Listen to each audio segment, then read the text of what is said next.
Bloomberg Audio Studios. Podcasts, radio, news. Some of the president-elect's advisors have suggested that you should resign. If he asked you to leave, would you go? No. Can you follow up on, do you think that legally you're not required to leave? No.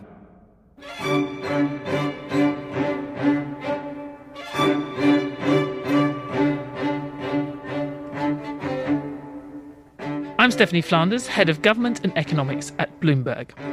Welcome to Trumponomics, the podcast that looks at the economic world of Donald Trump, how he's already shaped the global economy, and what on earth is going to happen next. And it's that what's going to happen next part that we're focusing on this week. There's so many precedents being broken in Washington these days, it's easy to miss a few. But last week, while most were focused on deportations, court orders, flights to El Salvador, something happened that we at Trumponomics think should have got more attention. 2 commissioners on the Federal Trade Commission got fired for being Democrats. Now, you might say, so what? Who isn't being fired in the nation's capital these days? Except it's not really supposed to happen at an independent agency like the FTC, and if it can happen to officials there, it raises questions about whether folks at other independent agencies, even senior ones, could be fired too. Fed Chair Jay Powell, for example, who you heard voicing a rather different opinion at the start of the show. It also made us think about some other seemingly minor developments in other corners of D.C. that could raise red flags about the independence and oversight of not only the agencies that implement America's economic and regulatory policies, but even potentially the economic data on which every judgment about the US economy is based. Now, of course, we might be overdoing it. I hope we're overdoing it. Some of these risks may well not materialise, but when it comes to the independence of monetary policy and economic statistics, well, we at Bloomberg get nervous fairly easily. David Wilcox has spent his entire career overseeing and analysing US economic data and policy, first as Assistant Secretary for Economic Policy at the US Treasury under President Clinton.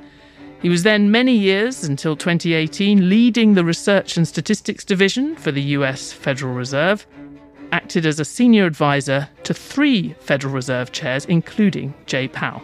Happily for us, he's now reached the pinnacle of his career as the Director of US Economic Research for Bloomberg Economics. David, thank you very much for joining us and for being the one really to sound the alarm about a lot of these things. It's good to be here. Well, I know you do have a lot of thoughts and concerns about this based on your experience on the inside of these agencies and decisions, but I also wanted to get a bit of the reporter perspective from Molly Smith, who's a US economics editor for Bloomberg in New York and has been writing up quite a lot of what's been happening at the statistical agencies and other parts of DC that collate US economic data in recent months. Molly, welcome to Trumponomics. Thanks for having me.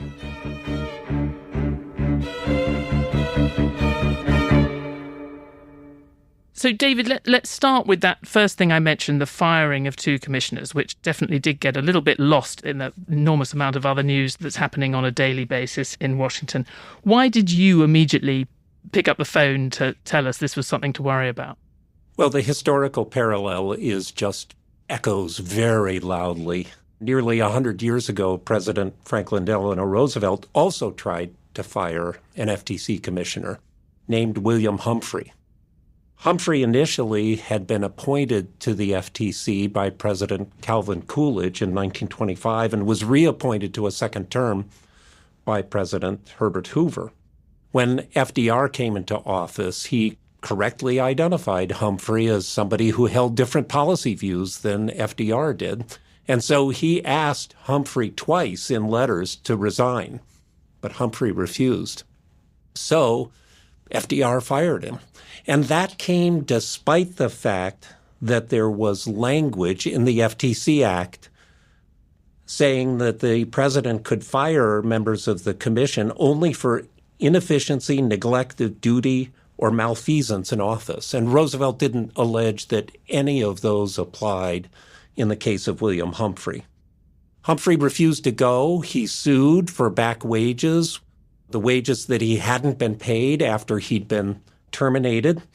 Then he suffered the misfortune of dying before the case found completion through the court system, which then, as now, the wheels of justice turn rather slowly.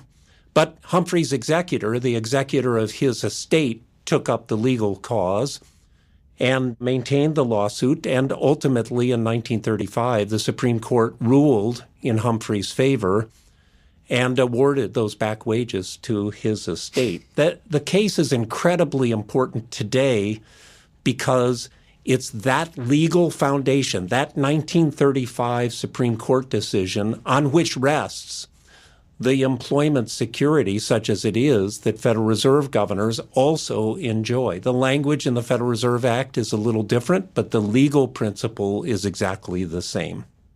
And to be clear, the firings in this case were in a sense similar to the FDR ones because it was not based on bad behaviour and there was no claim it was based on bad behaviour. It was the fact that they potentially disagreed with the administration. The continued service on the FTC, the statement said, the explanation from the White House was, is inconsistent with my administration's priorities. Exactly right. And I think what we're likely to see here, can't say with certainty, but likely, I think, is that this case involving the two FTC commissioners will work reasonably rapidly through the court system and will get a decision, ultimately probably from the Supreme Court.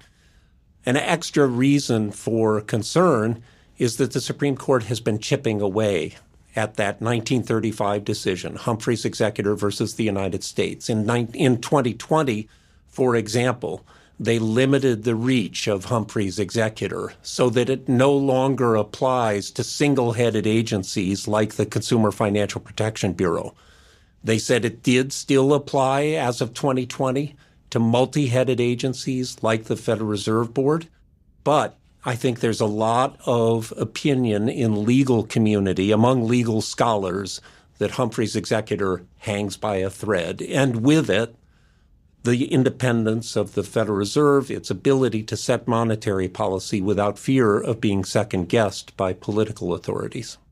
And it should be said, it would put the administration in direct opposition to the way that Jay Powell himself said he saw the situation in the first press conference after the election. He was asked, can you be fired? Are you worried about being fired by the president? And said, no, in a very kind of this is not a question way. Was that your understanding, David, when you were inside the Fed, that there was just not an issue about whether or not the president could fire a Fed chair? Well, as in many things in the legal world, it's a little complicated. There are two positions that Jay Powell holds. One is that he's a member of the Board of Governors, and there the Federal Reserve Act language is quite clear. The president may terminate members of the Federal Reserve Board for cause. The other position to which he also needs to be confirmed is as chair of the Federal Reserve Board. And there, the drafting of the language, unfortunately, was rather awkward and leaves ambiguous the question about whether the president can demote the chair from his elevated status to that of a mere member of the Board of Governors. That question has never been litigated. No president has ever tried to demote a Federal Reserve chair before. I think it's possible that we may see that question resolved here in the future. But the broader concern, which I mentioned at the start, was around something which one thinks of as even more of a kind of bedrock for US economic policy, and that's just economic data. Molly, what's happened in the last few weeks as DOGE and other parts of the administration have been sort of cutting a swathe through Washington? What's happened that has raised concerns around statistics? So the biggest thing that I could point to so far has been the administration terminating these statistical advisory committees. And this was part of a broader executive order aimed at reducing the scope of the federal government and eliminating these committees wherever they were deemed unnecessary. And the thing is about these committees, though, at least for the statistical agencies, is that they're made up of all volunteers. David can speak to this also. He was chair of one of these committees, so he knows this all too well. They're all on a volunteer basis. They are not paid. They are not employees of the federal government. And they generally, a lot of these committees met maybe 2 to 4 times a year. And since COVID, it's all been virtual for the most part. So they really had just about zero cost to the government. I think the biggest budget of any of them was maybe $100,000. So this is certainly not where DOGE is going to be zeroing in on for the big bucks in terms of savings here. And it's really, if anything, these committees were there to advise the statistical agencies about a whole range of things, whether it was really how to keep up to date with our economy, which is ever evolving, and to make sure that the data was commensurate with that and reflecting these new trends. And it was really just a huge benefit to them to have people on these committees that maybe were formerly on these agencies themselves, that maybe now work in academia or are business economists, work on Wall Street, and all different real corners of economics, and providing this free advice. So if anything now, maybe you'd think, oh, well, not that the government is going to be spending money on this, but if they were to want a value of that back, it would be through hiring consultants, but these people did it for free.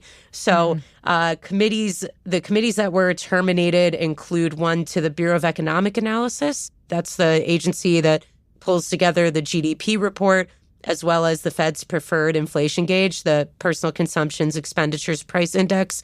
So the BEA Advisory Committee was one. Another was the one that David chaired, which advised across the BEA as well as Bureau of Labor Statistics and Census. And I also just learned that in the past week, 2 of the advisory committees to the BLS were also terminated, effective actually a month ago, but those people only just found out last week. So just to tease this out, and it's just to demonstrate how all over this story David Wilcox is, you were personally, as Molly mentioned, you were personally running one of these committees. Briefly, in terms of the value of these organisations, I mean, it sounds like you were giving them advice on improvements in the data, but I guess there was also a little bit of an informal oversight by the academic and sort of stakeholder community of changes that were being considered by these bureaus. Is that right? Yeah, that's right. It's important to note that for all of these committees, the word advisory was right in their title. We had no decision-making power, but we were populated by people who were at the top of their fields with incredible expertise. On the committee that I was privileged to serve as chair for, one of our members was Daron Acemoglu. You may have heard his name because he's a recent recipient of the Nobel Prize in Economics. He was the only Nobel Prize winner, but the committee was chock full of members who were for free, as Molly has underlined. They were getting very good value for money. They were getting nothing in the way of an honorarium. They were serving for the purpose of advancing the public good. They came from a range of different areas of subspecialty.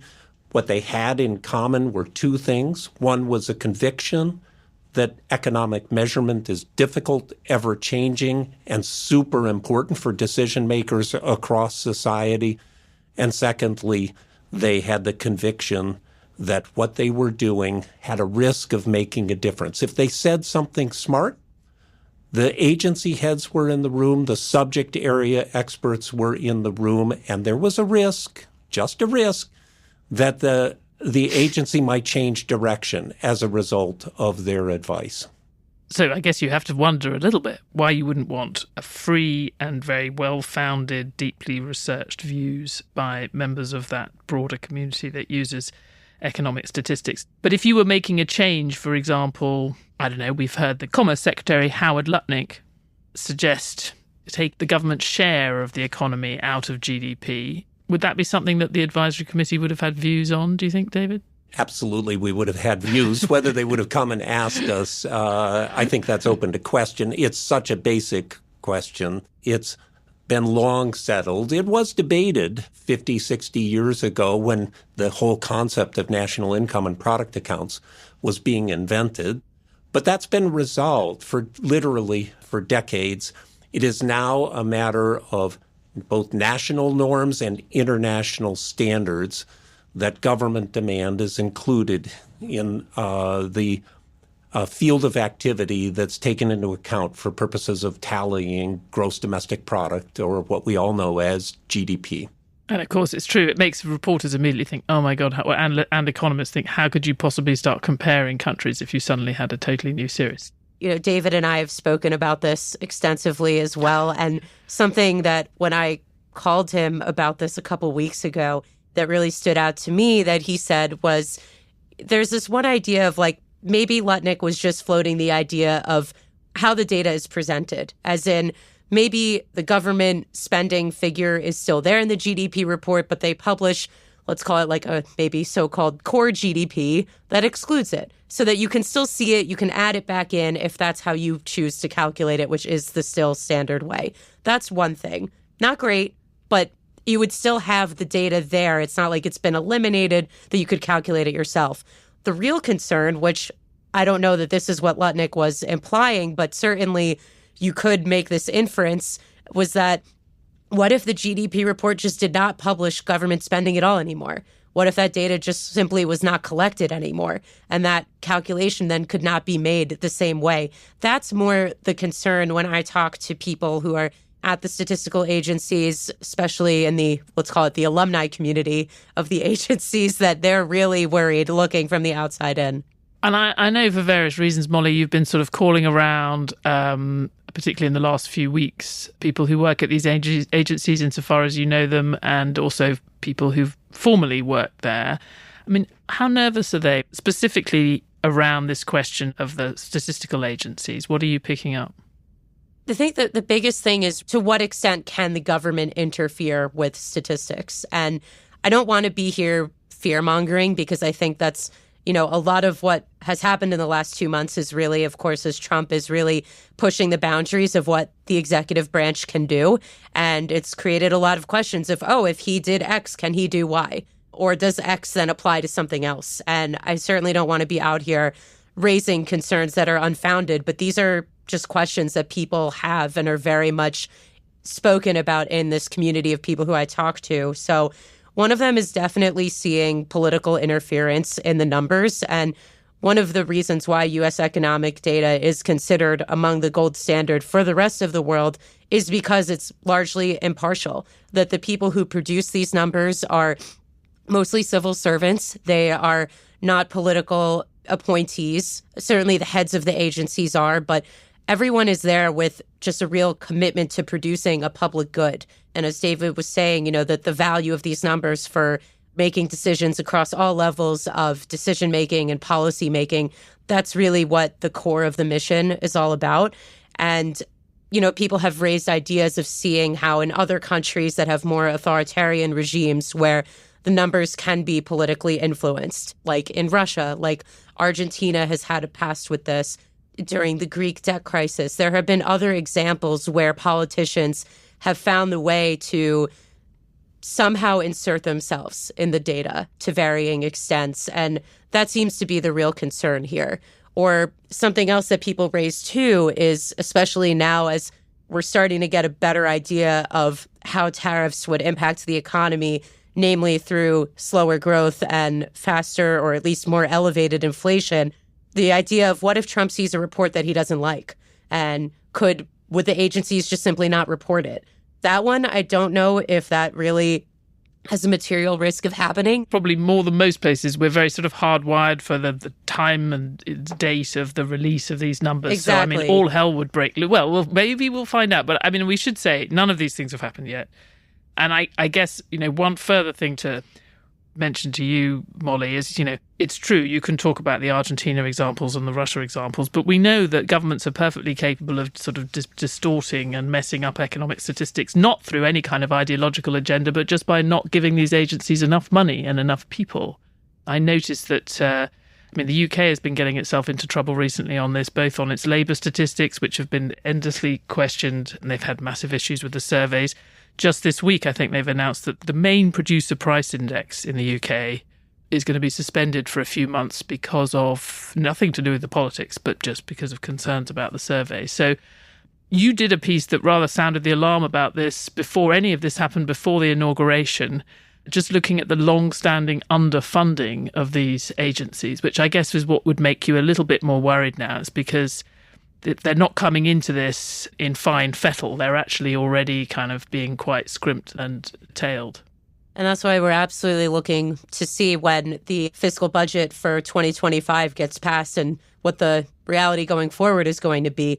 So, yeah, but these agencies have been underfunded for quite some time, and that by administrations of both parties. Yes. The topic that really got me looking into this issue more broadly was last year when the BLS said it was going to have to cut the sample size of one of the surveys in the jobs report. And this is the survey that produces the unemployment rate and the participation rate, among others. And that's still a concern. They were able to stave off that sample size cut temporarily through some short-term funding last year, but still TBD going forward. And this is exactly something that was coming up in these advisory committee meetings, that how can we get that survey to be conducted online versus in person? And that's something the BLS has been trying to do. But guess what? It costs money. So you need at least an initial investment before these things will cost less in the long run. Stephanie, I think our listeners' list of concerns is probably not long enough. So can I add one more big one? Always. Last week, the IRS was reported to be close to reaching an agreement with Immigration and Customs Enforcement. And under that agreement, that Customs Enforcement Agency, known as ICE, would send names and addresses to the IRS, which is our tax collecting authority in the United States, and the IRS would verify the names and addresses. What on earth does that have to do with economic data? It strikes at the heart of the trust relationship between the government and respondents, because when respondents agree to participate in a survey, they are assured in no uncertain terms that their responses will be used, quote, for statistical purposes only. That's exactly because respondents fear turning over valuable data to the United States government and having it potentially used for an enforcement purpose. They don't want to become criminally liable because they took the public-spirited action of participating in an economic survey. So this IRS action risks setting a very damaging precedent that could strike at the heart of the trust foundation of U.S. economic data. And actually, to that note, there was a note from Goldman Sachs, I think in the past week, saying that the response rate to the jobs household survey by foreign-born workers has already declined. So, I mean, I don't think it would have been because of this already, since the IRS development that David was just talking about only just happened in the past week, but certainly reason to think that foreign-born people in this country would have certainly less incentive to reply to government surveys. I mean, I guess we should say, Molly, that the heads of these agencies have not been appointed or replaced by Donald Trump yet. That's correct. So the heads of these agencies, those are roles that are politically appointed. The vast majority of people who work in these agencies are civil servants, but the leads are political appointees. And right now there is actually one vacancy. The census director, Rob Santos, he resigned from his role shortly after Trump was inaugurated. So Trump will have the chance to fill that role. I haven't heard anything yet about where the progress on that stands. But census is really interesting because seems like in his first term, that was the agency that Trump seemed to square in on the most. I mean, to David's point about Nixon making jabs at the BLS, Trump certainly has done that a lot, has said the jobs numbers are phony and fake. But when he's gone after census, it really has had to deal more with a question about citizenship and whether that should be included in the decennial count. And this was an issue that went all the way up to the Supreme Court in his first term. And this is probably something that Trump will want to revisit this time around. The reason why it's so important is because people who respond to the census, this is used to then divvy up federal funding and congressional seats. So he has an interest then to say, if you're not a citizen, then maybe you should not be included in the census, and then your district then should be not receiving appropriations and congressional seats as a result. So this is probably something that he would have a vested interest in taking on in this term. I'm just trying to step back a little bit as we kind of near the end of this. There's a lot of things that people are worried about. Some would say, hysterical about with regard to some of the things that this administration is doing. The kind of concerns that we've been talking about, and I mean, you'll correct me, David, but it feels like there's kind of two different things. There's the extent of executive power which definitely arises in this question around the firing of the commissioners and potentially officials at other independent agencies, which, as you pointed out, will be litigated, has already been chipped away by the Supreme Court, and they may yet decide that actually the president has a right to hire and fire people at these agencies that are, to some extent, already implementing the administration's policies. That seems to be one set of things, which is about the nature of executive power, and you can disagree about that. But there's a whole other set of things that I think relate more to this question of the statistics and the independence of the statistics, which is around whether there's oversight over the quality of these statistics and whether there could be lasting problems arising from things the administration has done, which may not even be intentional. Just on those second set of things, how much do you, David, see the scope for distorting data or just having it be kind of fundamentally undermined by things that are happening? Well, the tradition in the United States is very strong. The agencies have coded in their DNA that they resist political interference. The most notorious example of this in history occurred in the Nixon administration when President Nixon was caught on tape from the Oval Office expressing really venomous views about how he felt that the Bureau of Labor Statistics, the agency that, as Molly mentioned, generates the unemployment rate and other key data, how they were out, quote unquote, to get him. And he was determined to undermine them. You know, what's brilliant is that is not the thing that most people remember about President Nixon, that he was out to undermine the Bureau of Labor Statistics. But I did not know it until now. So I think thank you for that. Absolutely. A through line for both of the issues that you described, Stephanie, is the question of trust. And as in many areas of life, trust in these areas that you were describing is very difficult to accumulate. Building it up is the work of years, decades, if not generations. Destroying trust can happen in a jiffy. Trust can be devastated through a single action, and that damage is extremely difficult to repair. So that there are a lot of things that keep me up at night. In this area, that's the one that keeps me up at night most. I think we decided that if it keeps David Wilcox up at night, given his many years of experience at things that matter very deeply to Trumponomics, that was worth an episode. Thank you very much, David. Thank you, Molly. Thank you. Thank you for having us on to discuss these important issues.